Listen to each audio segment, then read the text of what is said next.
So hello and welcome to DDN Moto 3। आमतौर पर लोग बजाज की दो बाइक्स N250 और NS200 का कंपैरिजन करते रहते हैं, इसलिए आज की वीडियो का शीर्षक है N250 वर्सेस NS200। दोनों ही बाइक्स बजाज की पल्सर सीरीज़ का पार्ट है। NS200 पहली बार सन 2012 में लॉन्च हुई और आते ही चर्चा का विषय बन गई। इसके पीले रंग के कारण लोग इसको उस समय बम्बल भी कहते थे। N250 का लॉन्च 2021 में हुआ। हालांकि जब यह बाइक लॉन्च हुई तो इसका मार्केट में इतना बोलबाला नहीं रहा जब ये लॉन्च हुई। वहीं जब NS200 2012 में लॉन्च हुई थी तो हर बच्चे की ज़ुबान पे या हर यंगस्टर की ज़ुबान पे उस बाइक का नाम था। यह एक कंपैरिजन वीडियो है दोनों बाइक्स के बीच में। तो अब बात करते हैं N250 की। इसमें आपको मिलता है 229 CC all cooled 5 speed transmission engine, जबकि NS200 में मिलता है आपको 199 points liquid cooled 6 speed transmission वाला इंजन। यानी कि मोटा मोटा कहें तो जो N250 है उसमें आपको 5 गियर मिल रहे हैं 250 सीसी की बाइक में, और जो NS200 है यानी 200 सीसी की बाइक में आपको 6 गियर्स मिल रहे हैं। दोनों ही बाइक्स मतलब E20 कंप्लाइंट है। बात करें दोनों बाइक्स की पावर की तो N250 आपका 24 का हॉर्स पावर जनरेट करती है और NS200 भी आपका 24 का हॉर्स पावर जनरेट करती है। हालांकि जो N250 है उसका टॉर्क यानी जो उसकी पिकअप है वो थोड़ी ज़्यादा है, वहीं NS200 की कम। तो N250 आपका 21.5 का टॉर्क जनरेट करती है, वहीं NS आपका 18-19 का टॉर्क जनरेट करती है। तो इस कारण क्या होता है, जो NS है वो आपकी हाई स्पीड पे तो अच्छी चलती है, मतलब उसका जो टॉप एंड है वो काफ़ी अच्छा है क्योंकि 6 गियर मिल रहे हैं उसमें। तो आपको एक हाईवे क्रूज़ कर रहे हो या टॉप स्पीड पे भगा रहे हो तो उसमें आप कंफर्टेबली आप उसे चला सकते हो। वहीं N250 जो है उसमें आपको 5 गियर्स मिल रहे हैं, ऊपर से उसका टॉर्क ज़्यादा है। तो टॉर्क ज़्यादा होने के कारण N250 जो है अपनी ये एकदम पिकअप पकड़ती है। जिस भी गाड़ी में ज़्यादा टॉर्क होगा उस गाड़ी का पिकअप हमेशा ज़्यादा होगा। ये मोटा मोटा आप समझ लीजिए, जिस भी गाड़ी में टॉर्क ज़्यादा है और कम आरपीएम पे हो रहा है, यानी आप हल्का सा एक्सेलरेट करोगे, जितना कम आप एक्सेलरेट करोगे उतना कम ऊपर आरपीएम जाएगा। और कम आरपीएम पे अगर कोई बाइक या कार जो भी है वो ज़्यादा टॉर्क बना के दे रही है तो उसका पिकअप हमेशा ज़्यादा होगा। तो यही कारण है N250 जब इनिशियल में होती है तो हमेशा लगभग हर बाइक से, इवन 250 सीसी की तो कोई भी बाइक या उससे हल्की फुल्की ऊपर की भी कोई बाइक उससे जल्दी पिकअप पकड़ती है। वहीं जो NS200 है वो स्टार्टिंग में तो आपको उतना मज़ा नहीं आएगा जैसे अगर आप सिटी में यूज़ कर रहे हो, लेकिन अगर आप हाईवे पे यूज़ कर रहे हो, आप खींच के चलाते हो तो आपको NS200 में ज़्यादा मज़ा आएगा। बात करें ब्रेक्स की तो दोनों ही बाइक में आपको ड्यूल चैनल ABS मिलता है। उसके साथ साथ दोनों ही बाइक में आपको राइडिंग ABS मोड्स भी मिलते हैं, जैसे ये रोड, रेन और एक और है क्या है वो अपना ऑफ रोड, ये मिलते हैं और ये वर्क करते हैं और काफ़ी अच्छा वर्क करते हैं। बस फ़र्क इतना है कि जो N250 है उसमें जो आपको ब्रेक्स मिलते हैं फ्रंट में भी और रियर में भी वो मिलते हैं पेडल डिस्क ब्रेक। वहीं जो NS200 है उसमें आपको नॉर्मल चक्के मिलते हैं, मतलब नॉर्मल डिस्क मिलती है। तो पेडल डिस्क ब्रेक्स का ये फ़ायदा होता है कि वो थोड़ा जल्दी ठंडे होते हैं और ज़्यादा डिस्क को गर्म नहीं होने देते। बात करें दोनों बाइक्स के सस्पेंशन की, दोनों ही बाइकों में आपको फ्रंट में मिलता है USD अपसाइड डाउन फोक्स और पीछे मिलता है मोनोशॉक नाइट्रॉक्स। 4 कलर आते हैं NS200 में और सभी में आपको ब्लैकिश ग्रे कलर का USD सस्पेंशन देखने को मिलता है। वहीं N250 में आपको गोल्डन सस्पेंशन देखने को मिलते हैं फ्रंट में, जो कि सिर्फ आपको रेड और वाइट कलर में देखने को मिलेंगे। ब्लैक में आपको बेसिक सा ब्लैक कलर का ही सस्पेंशन देखने को मिलेगा फ्रंट में। पर्सनली अगर ब्लैक कलर का साथ गोल्डन USD सस्पेंशन मिलता है N250 में तो मैं वो वाली बाइक लेता। अब बात करते हैं इस बाइक के चेसिस की, दोनों ही बाइक्स के चेसिस की। तो चेसिस क्या होता है, ये मतलब बाइक का अंदरूनी फ्रेम होता है जिसके ऊपर पूरी बाइक हमारी होती है। तो चेसिस के कारण ही जो है आपकी बाइक का नेचर डिफाइन होता है कि बाइक किस काम के लिए बनेगी। नॉर्मल यूज़ के लिए बनेगी, हाईवे राइड्स के लिए बनेगी, स्टंट के लिए बनेगी, वगैरह वगैरह। तो ऐसे ही जो आपकी N250 है उसमें ट्यूबुलर फ्रेम मिलता है और वहीं जो आपकी NS200 है इसके अंदर आपको पेरीमीटर फ्रेम मिलता है।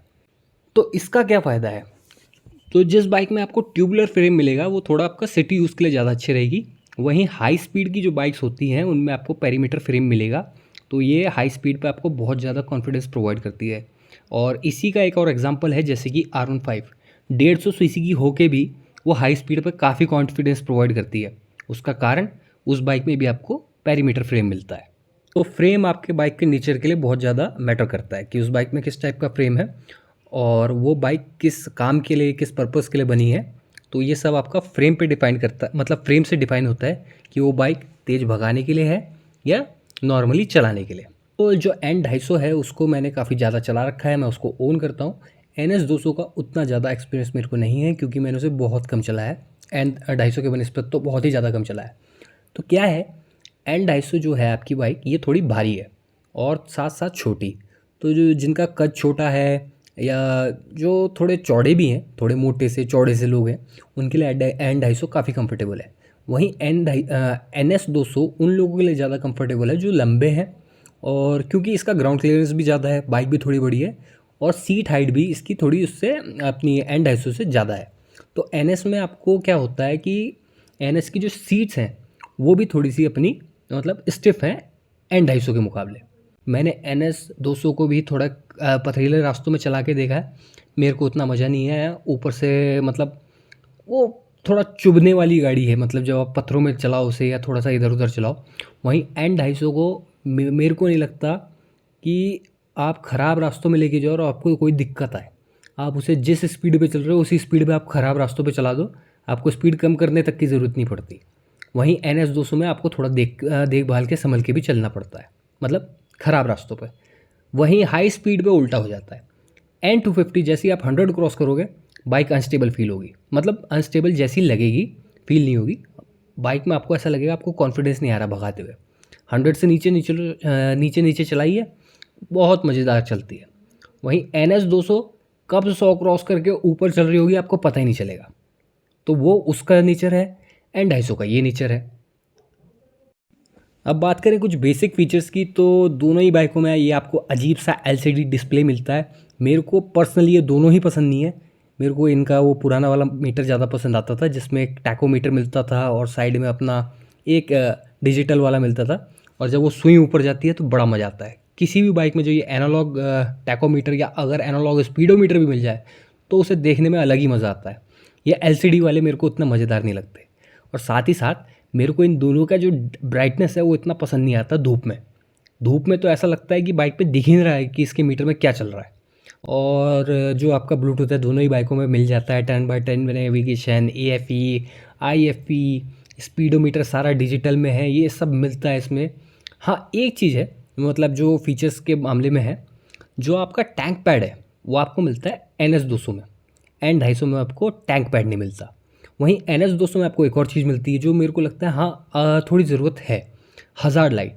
N250 में हज़ार्ड लाइट का कोई ऑप्शन ही नहीं है, हालांकि NS200 में है। और भी कुछ इससे N250 से छोटी छोटी बाइकें आ रही है उनके अंदर भी हज़ार्ड लाइट आ चुकी है, बट इसमें नहीं है। तो ये मेरे को थोड़ा सा और लगता है, इस बड़ी बाइक में हज़ार्ड लाइट होना थोड़ा सा देना चाहिए था, मेरे को ऐसा फील होता है। बात करें इन बाइक्स की लाइट्स की, तो दोनों ही बाइकों में आपको LED सेटअप देखने को मिलता है। आगे पीछे की लाइट में भी, फ्रंट लाइट और बैक लाइट, और आपका जो इंडिकेटर्स हैं वो भी LED वाले मिलते हैं। और रात को अगर आप देखो तो NS200 है उसका लाइट का थ्रो उतना मज़ेदार नहीं है, मतलब अच्छी लाइट है, LED है, अच्छी लाइट है। लेकिन वहीं अगर आप N250 की लाइट देखो तो उसमें आपको मिलता है प्रोजेक्टर हेडलैम्प। इसका क्या होता है, ये फोकस करके आपको लाइट मतलब फोकस करके लाइट मारता है सामने। तो जब आप कहीं पे भी चल रहे होते हो तो N250 में आपको रात को चलाते हुए एक बहुत कॉन्फिडेंस आता है, आपको काफ़ी दूर तक और काफ़ी क्लियर दिखता है। वहीं जो LED हेडलैम्प आपको इसमें मिलता है अपना NS200 में, वो थोड़ा स्कैटर करता है। तो लाइट्स के मामले में तो मैं मानूंगा कि N250 NS200 के मुकाबले ज़्यादा अच्छी है। बात करूँ अगर इन दोनों ही बाइक्स के टायर की, तो N250 में आपको मिलता है 110 सेक्शन का फ्रंट टायर और 140/70 का रियर टायर। और वहीं अगर NS200 में देखें तो उसमें आपको 100/80 का फ्रंट और 130/70 का पीछे का टायर देखने को मिलता है। दोनों ही टायर ट्यूबलेस हैं, लेकिन टायर में सबसे बड़ी आफत ये है, मतलब मेरे हिसाब से आफत है, आपको लगे ना लगे, कि ये पल्सर के जितनी भी सीरीज़ है, जब से ये NS सीरीज़ स्टार्ट हुई है, इन्होंने हर बाइक में यही अलॉय डाल रखा है, ये अपना फूल पत्ती वाला, पता नहीं, चाहे आप NS200 देखो, चाहे आप इससे छोटी वाली कोई पल्सर देखो, चाहे इससे बड़ी वाली पल्सर देखो, सब में ये फूल वाले पैटर्न वाला डिज़ाइन दे रखा है इन्होंने। तो पार्ट शेयरिंग तो इन लोगों की ऐसी है, और अब तो मीटर भी इन लोगों ने ऐसा किया है, मतलब टायर तो छोड़ ही दो, मीटर भी इनका इतनी सारी बाइकों में दिख जाएगा। तो थोड़ा सा एक मतलब यूनिकनेस होती है ना किसी डिज़ाइन में, वो नहीं देखने को मिलती। तो इनके टायर तो सभी में सेम है। अगर आप खाली टायर देखोगे ना, मतलब सिर्फ डिज़ाइन वाइज, तो हर बाइक का टायर बिल्कुल सेम दिखता है। तो अंत में मैं ये बताता हूँ कि NS 200 और N 250 किस किस को लेनी चाहिए।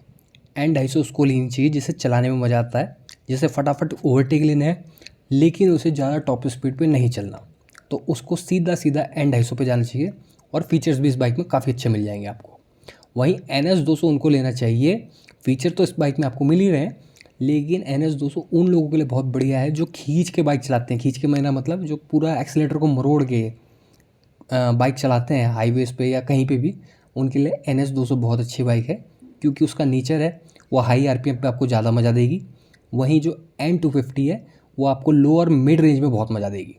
तो मोटा मोटा यही है इस वीडियो का निष्कर्ष कि N 250 वो लें जिनको चलाने में मज़ा आएगा, NS 200 वो लें जिनको भगाने में मज़ा आएगा। तो वीडियो देखने के लिए बहुत बहुत धन्यवाद।